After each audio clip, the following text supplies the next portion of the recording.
അത് തരൂലേ?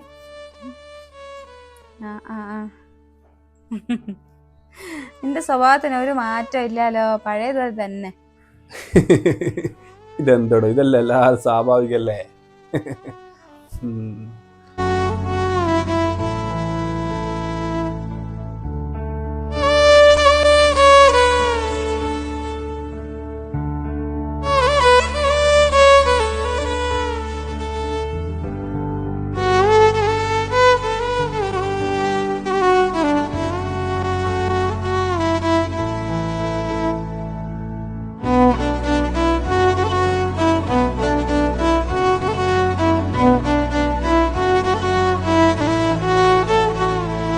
അയ്യോ നിക്ക്, ഇവ സമ്മതിക്കുന്നില്ലേ?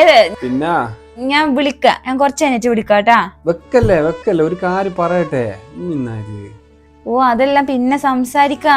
ഞാൻ ഇവനെ ഉറങ്ങട്ടെ, അല്ലെങ്കിൽ ഇവനെ ഇടങ്ങാറാക്കോ, കരഞ്ഞോണ്ടിരിക്കൂ. ഞാൻ വിളിക്കാം. ശരി.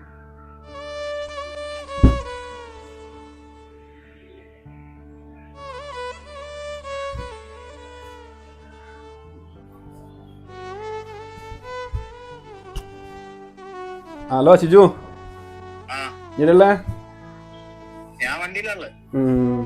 എടാ അത് ശരിയാവും നിനക്ക് തോന്നില്ല കേട്ടാ. ഓള് എപ്പം വിളിക്കുമ്പോ കുഞ്ഞിന്റെ കാര്യം തന്നെയാ പറഞ്ഞുകൊണ്ട്, എന്തെങ്കിലും ഒരു കാര്യം പറഞ്ഞു കൊടുക്കുമ്പോൾ പിന്നെ കുഞ്ഞ എന്താ ചെയ്യാ? ശരിയാ, എന്നാലും ഞാൻ ഇങ്ങനെയാന്ന് ഞാൻ വിചാരിച്ചില്ലടാ. അമ്മ മാത്രല്ല അച്ഛനും ഇല്ലേ, അപ്പൊ അച്ഛന്റെ ആൾക്കാരോട് ഒന്ന് കാര്യങ്ങൾ സംസാരിച്ചിട്ട് നോക്കും പറ കുഞ്ഞനാ.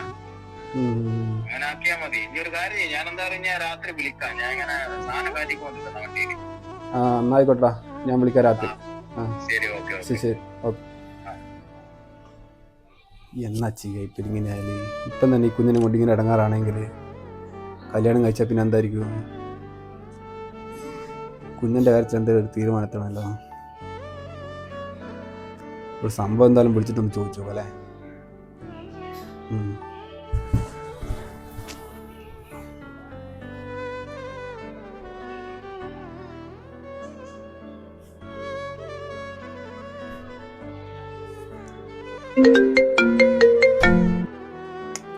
ഇതെടുക്കാത്ത ഇത് ഇവിടെ നേരായി. ഒരാവശ്യത്തിന് വിളിച്ചാൽ ഇങ്ങനെ ഫോൺ എടുക്കില്ല. എപ്പം നോക്കിയാലും കുഞ്ഞിൻ്റെ കാര്യം നോക്കിയിട്ടുണ്ടാവും. കുഞ്ഞ ഫോൺ എടുക്കടോ.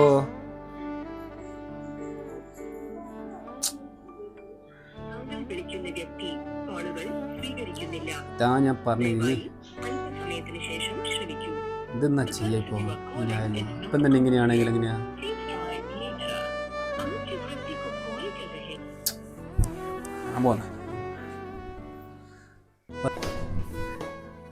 ആരാ ഫോൺ വിളിച്ചതാക്കടോ? ആരാ ഫോൺ വിളിച്ചേ?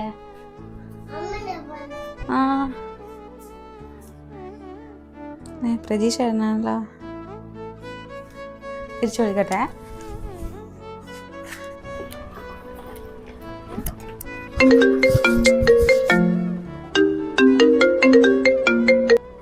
ഹലോ. ഹലോ, എത്ര നേരമായി ഞാൻ വിളിക്കുന്നത്? ഇനി എന്താക്കുന്ന? ഞാൻ ബാത്റൂമിലായിരുന്നു, അതാ ഫോൺ എടുക്കാണ്ടിരുന്നേ. എന്ത് ബാത്റൂമില്? ബാത്റൂം ഒന്നും ഇനി കുഞ്ഞിന്റെ വേദന പോയായിരിക്കും. അല്ല, കുഞ്ഞിന്റെ പുറകെ ഒന്നും ആയിട്ടില്ല. ഞാൻ ശരിക്കും ബാത്റൂമിലായതുകൊണ്ടാ ഫോൺ എടുക്കാണ്ടായി പോയേ. കുഞ്ഞിന്റെ കാര്യമില്ല പറയുന്നത്. എന്താ കാര്യം പറ. ഞാൻ പറയുന്നതായിട്ട് ദേഷ്യം പിടിക്കും ചേരാ. പിന്നെ തൽക്കാലം നമുക്ക് തക്കുടുവിന്റെ പിന്നെ വെറും അമ്മന്റെ ആൾക്കാർ മാത്രമല്ലല്ലോ തക്കുടുവിനുള്ളത്, അച്ഛൻ്റെ ആൾക്കാരും ഇല്ലേ. തൽക്കാലം ഓനോട് കുറച്ച് ദിവസം നോക്കാൻ പറ. അതൊന്നും ശരിയാവൂല. നീ എന്താ ഇപ്പൊ ഇങ്ങനെയെല്ലാം പറയുന്നേ? ഞാൻ ആദ്യം പറഞ്ഞിട്ടില്ലേ തക്കുടു നമ്മുടെ ജീവിതത്തിൽ ഒരു ബാധ്യതയാവരുതെന്ന്? അന്ന് നീ സമ്മതിച്ചല്ലേ, ഇപ്പൊ എന്താ നീ ഇങ്ങനത്തെ വർത്താനെല്ലാം പറയുന്നേ? ഇതൊന്നും ഞാൻ എന്നിൽ നിന്ന് പ്രതീക്ഷിച്ചിട്ടേ ഇല്ല. അങ്ങനെ പറഞ്ഞല്ല, ദേഷ്യം പിടിക്കല്ല, ഞാൻ അങ്ങനെ പറഞ്ഞല്ല. എന്നാ ശരി, ഞാൻ വിളിക്കാം. എന്നാ ഓക്കെ.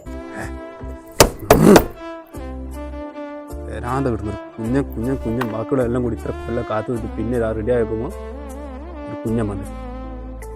എന്തെന്നാ ചെയ്യുന്നിപ്പോ?